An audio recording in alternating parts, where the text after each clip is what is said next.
Welcome back, everyone. We're diving into a topic today that you all specifically requested: CO2 emissions and electrification. A lot of interest in that lately, for sure. Yeah, and it turns out there's a lot more to it than meets the eye. We're looking at some, well, let's call it thought provoking research and analysis, including this book we found. It's called, get this, Electrification Today Increases CO2 Emissions. Catchy title. Right. You kind of have to read on to see where they're going with that. The authors are Per and Rune, and they come from some pretty diverse backgrounds, actually: geophysics, engineering, and education. So they've seen this issue from a lot of different angles. Exactly. And that's what makes their perspective so interesting.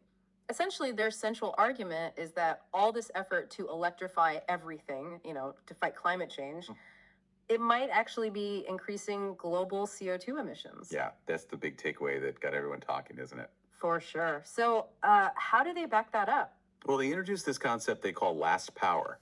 It's the power source that has to ramp up to meet any increase in electricity demand. Okay, I'm following. So, like, if everyone plugs in their electric car at the same time. Exactly. And right now, the unfortunate reality is that last power is primarily coal. Which is, as we all know, the most CO2 intensive source out there. Exactly.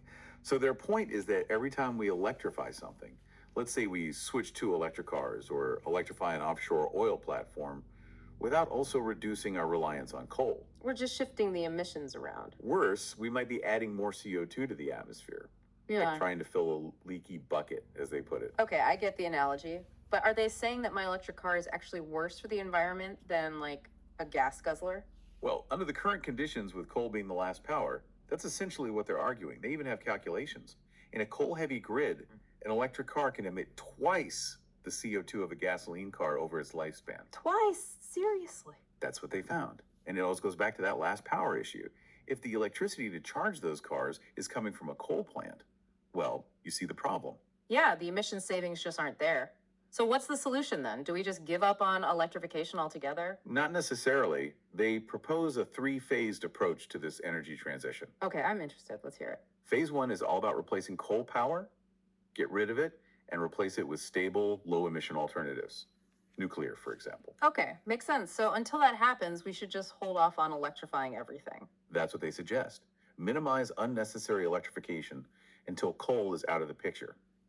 Then, in phase two, once gas power becomes the last power, we can start electrifying more aggressively. Because gas is less CO2 intensive than coal. Right. So the impact is significantly lower. So it's not just about electrifying everything, it's about doing it at the right time with the right energy sources. Got it.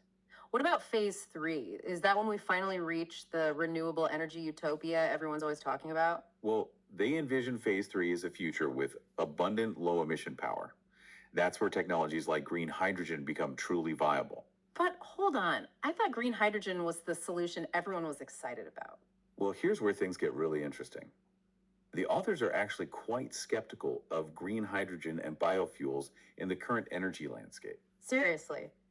They think green hydrogen could actually be making things worse. It all comes back to that last power concept. The way they see it, green hydrogen production requires a ton of energy, and if that energy is coming from a coal-powered grid, then you're not achieving the green goals you set out for. Exactly. It's like a green illusion. A green illusion, huh? So even something that sounds good might not be delivering the promised benefits. It's all about the bigger picture. They have a great analogy. They call it the Mulbo analogy. Okay, I'm intrigued. What's a moldo? So it comes from a folktale about these well-intentioned, but maybe slightly naive people called Mulbers. In one story, a Mulbo is worried about a stork stepping all over his nice grass. Okay. So he decides to carry the stork across the field. Seems clever, right? Except the people carrying him are still stepping all over the grass. Ah, so he's not really solving the problem, just shifting it around. Precisely. And they apply that analogy to a lot of what they see as well-intentioned, but maybe not fully thought out green solutions. Green hydrogen, biofuels, even carbon capture and storage. So focusing on one tiny part of a problem without considering the whole system. Exactly. It's a great way to illustrate how our good intentions can sometimes, backfire. Yeah, I like that analogy. Speaking of complex systems, they also talk a lot about the problems with unstable renewable sources like wind and solar, right? They do. And this is where they introduce another key concept: infill power. Infill power. Didn't catch that one in the headlines. What is that? Think of it as the stable power source you need to compensate for the variability of wind and solar. It's because the sun doesn't always shine and the wind doesn't always blow. Exactly. You need a reliable backup to keep the grid stable. So are they saying renewables are a bad idea? Not necessarily. They just emphasize that without sufficient infill power, relying on wind and solar can actually increase our dependence on fossil fuels. Because if the wind dies down, you have to ramp up those coal or gas plants to make up the difference. Right. It's all about balance. Yeah. And they argue we need to be more realistic about the limitations of renewables. So what do they see as the key to a sustainable energy future if it's not just electrifying everything and hoping for the best? They're big proponents of what's called fourth generation nuclear power, or 4GNP. They think it's a game changer. But of course, it faces its own challenges. 4GNP, I've heard of it, but remind me, what makes it so special in their eyes? Well, for one thing, it's much safer than previous nuclear tech. And get this, it can actually use thorium and even nuclear waste as fuel. Nuclear waste is fuel. Now, that would solve a lot of problems. Right. But they do point out the challenges. Yeah. There's still a lot of fear and negative perception around nuclear power in general, even though 4GNP is designed to be way safer. Yeah, after Chernobyl and Fukushima, it's hard to change people's minds. For sure. And then, of course, there are the political and economic forces that benefit from the current energy system. They might not be so eager to embrace a shift to nuclear. That's a good point. It's never just about the technology. Speaking of challenging the status quo, the authors are also pretty critical of carbon capture and storage, right? CCS. Oh, absolutely. They argue that CCS might actually be counterproductive in the current phase, where coal is still the last power. Wait, they think CCS could actually make things worse? Their argument is that capturing and storing CO2 takes a lot of energy. And if that energy is coming from a coal-powered grid, you're just creating more emissions in the process. Exactly. It's another example of that Marlboro problem, a well-intentioned solution that might not be having the intended effect. Okay, so far we've covered the last power dilemma, the limitations of renewables, the potential of 4GNP, and now the challenges with CCS. It sounds like our assumptions about what's green and what's not might need a serious reality check. That's a good way to put it. And that's what the authors are trying to do, encourage people to think more critically about the whole system. I'm starting to see why this book is causing such a stir. We've only scratched the surface, and there's already so much to unpack. But we're going to have to leave it there for today. Yeah, we've barely even touched on the whole idea of illusions yet, and that's a big part of their argument too. But that's a conversation for another time. Join us next time as we delve deeper into electrification today increases CO2 emissions and explore the illusions that shape our understanding of energy and climate. So yeah, this whole idea of illusions, it's woven throughout the book. They even go back to the dictionary definition of illusion, Yeah. sensory deceptions, false perceptions, that sort of thing. Right. I remember that part. But it seemed like they were more concerned with illusions that are, deliberately created and spread. Like, is someone actively trying to mislead us when it comes to energy and climate? Is that what they're saying? That's exactly what they're getting at. That's the kind of illusion that can really do some damage. Yeah. Because it's used to manipulate how people think and act. And they argue that these kinds of illusions are everywhere, especially in the energy and climate debate. And they're not shy about pointing fingers either. They call out politicians, industry leaders, the media, even some researchers. Right, they name names. Mm-hmm. Their argument is that these actors often have a vested interest in maintaining a certain narrative, even if it's not, totally accurate or maybe even goes against the facts. And they use all sorts of tactics to spread their message and influence public opinion. One thing that jumped out at me was how much they talk about the media's role in all of this. They even use that term mainstream media, or MSM, which always makes me think of, conspiracy theories. Right? Yeah, a little bit. Well, they're definitely critical of how the media shapes public perception, especially when it comes to energy and climate. Their point is that the media loves a simple narrative, something easy to understand, but that doesn't always reflect the complexity of the issues. I see that all the time. Something like energy transitions, it's not exactly headline material, is it? Much easier to grab people's attention with a simple solution or maybe a scary story. Exactly. And they suggest that this oversimplification can create a distorted view of reality, especially when you're talking about the true costs and benefits of different energy solutions. It's like we're only getting part of the story. Right. And they also talk about how the media tends to present a very narrow range of opinions, making it seem like there's only one right way to think about these issues. So you get this echo chamber effect. It's like if you don't agree, you're not even allowed to speak. They even use the word moral to describe this phenomenon.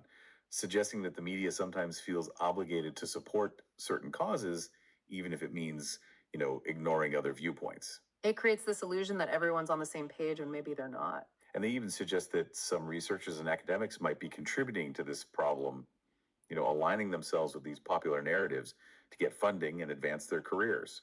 So it's like this self perpetuating cycle. It makes you wonder, if you can't always trust the media, the politicians, or even some of the experts, how are we supposed to make sense of it all? Right. It can feel pretty overwhelming. So what's the antidote? What do they suggest we do to like see through these illusions and find a more sustainable path? Well, first and foremost, they're big on critical thinking. Question everything. Don't just accept what you're told. Look for the assumptions behind the information you're given and seek out different perspectives. Do your own research, Exactly. They also talk about the importance of seeing the bigger picture. not just focusing on those isolated solutions. Right. We have to look at the entire energy landscape, all the interconnected parts to really understand the causes of the problems we're facing.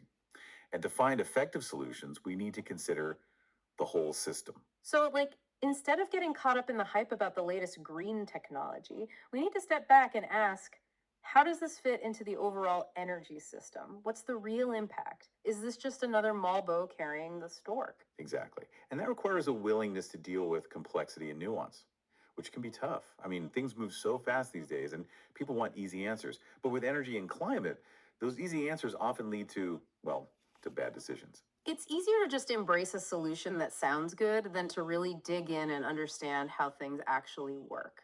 And this brings us back to that core argument of the book, this idea that our push for electrification might actually be doing more harm than good right now, Yeah. at least in the short term. Because we're not addressing the root of the problem, which is our reliance on coal. Right. They're saying we need to prioritize the development of stable, low emission energy sources like 4GNP while also reducing our overall energy consumption. It's a two-pronged approach. So it's not just about finding new technologies, it's about changing our behavior too. It is.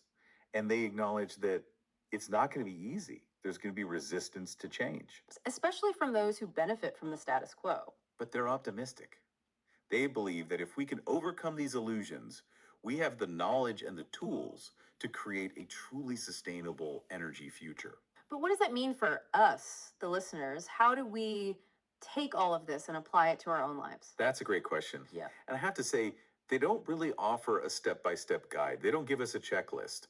Instead, they challenge us to engage with the information they've presented, keep learning, and make informed decisions. So take what they've said and figure out what it means for you. Exactly.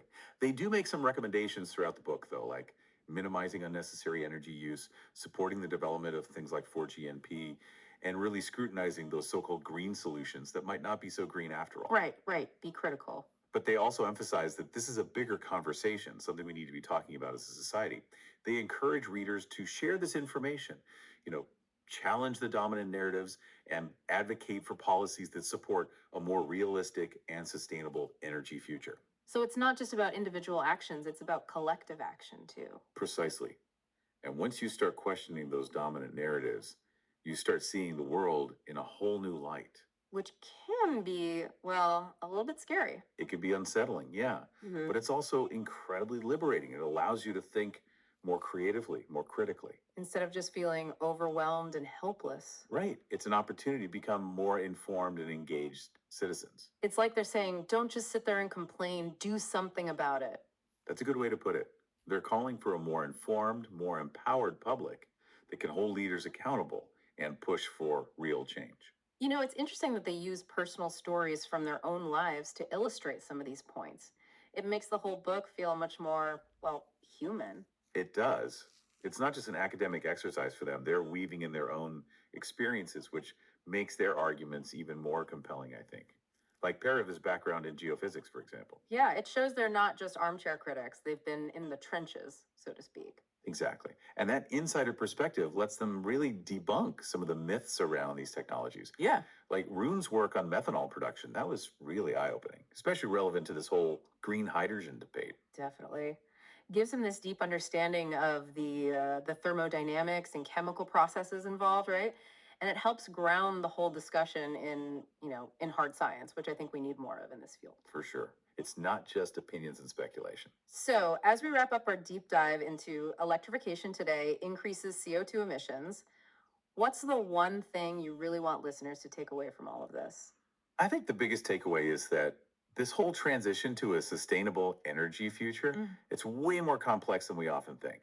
There's no easy fix, no magic bullet. No silver bullets. Right. It's going to take a lot of critical thinking, challenging assumptions, and really engaging with the complexity of the whole system. It's a call to action for sure. It is. We need to become more informed, more engaged, more empowered citizens. Because ultimately, the future of energy is in our hands.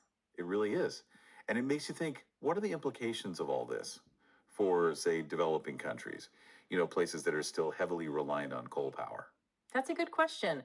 Could something like 4GNP be a more effective solution for them than trying to, leapfrog ahead to wind and solar? Something to think about. We'd love to hear your thoughts on that. Absolutely. If this deep dive has sparked your curiosity, you can find links to the book and other resources in the show notes. Thanks for joining us on this deep dive.